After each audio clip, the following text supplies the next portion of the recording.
seorang muslim akan selalu merasa tenang menjalani kehidupan dunia ini. Salah satu sebab utamanya karena dia yakin ada kehidupan hari kemudian. Kehidupan dunia ini sebentar.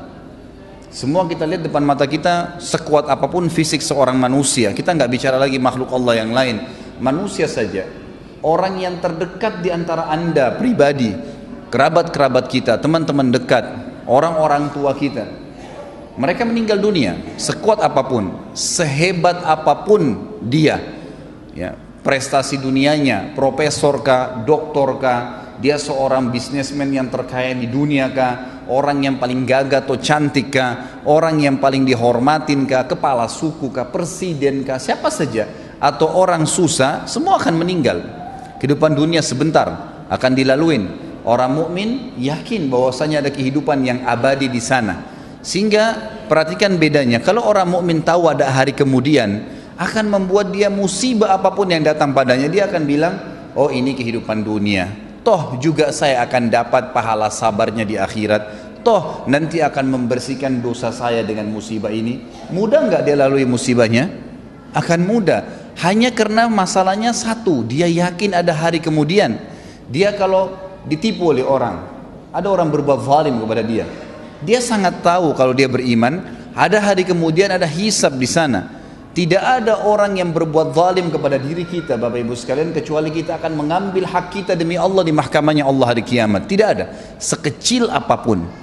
Jadi dalam tafsir ayat wa may ya'mal mithqala dzarratin khairan yara, siapa yang berbuat kebaikan sebesar biji sawi dia akan lihat hari kiamat. Kata ulama, dihadirkan di depannya tempat dia lakukan pada saat itu, jenis pekerjaannya, waktunya, seperti dia melihat sebuah cuplikan film yang dia lihat bagaimana dia melakukannya, dan dia ingat wa may ya'mal mithqala dzarratin syarran yara, dan siapa yang berbuat keburukan sekecil biji sawi pun dia akan lihat pada hari kiamat tempatnya, kapan dia lakukan, siapa yang sedang dia jahati, dan seterusnya akan diperlihatkan pada hari kiamat. Tidak ada sesuatu yang hilang. Bukankah hadis Nabi SAW yang masyhur riwayat Bukhari, bahwasanya apakah kalian tahu siapa orang yang bangkrut? Hadis ini sudah sering masyhur di kalangan para dai-dai kita. Maka para sahabat mengatakan, ya Rasulullah, orang yang bisnis bangkrut, hilang dirham dan dinarnya.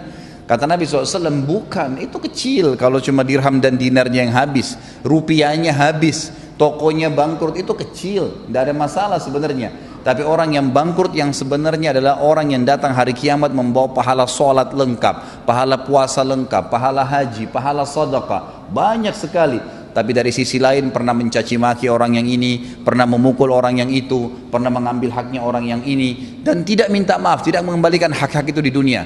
Maka mereka akan datang pada hari kiamat di mahkamahnya Allah menuntut, ya Allah, orang ini zalimi saya, ya Allah, orang ini pernah pukul saya, pernah gibah saya, pernah fitnah saya, pernah mengambil sepotong tanah saya, pernah dan seterusnya. Lalu diambillah dari pahala dia, dibagi-bagikan kepada orang-orang yang sedang menuntut.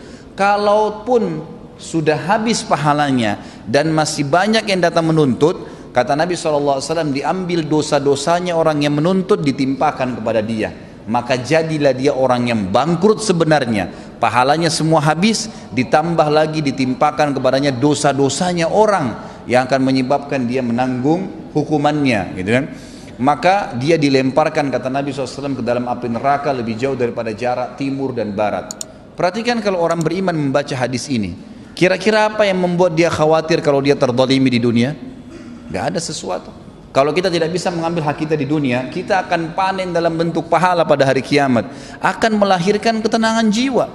Kita akan tenang, ternyata tidak ada yang hilang tuh.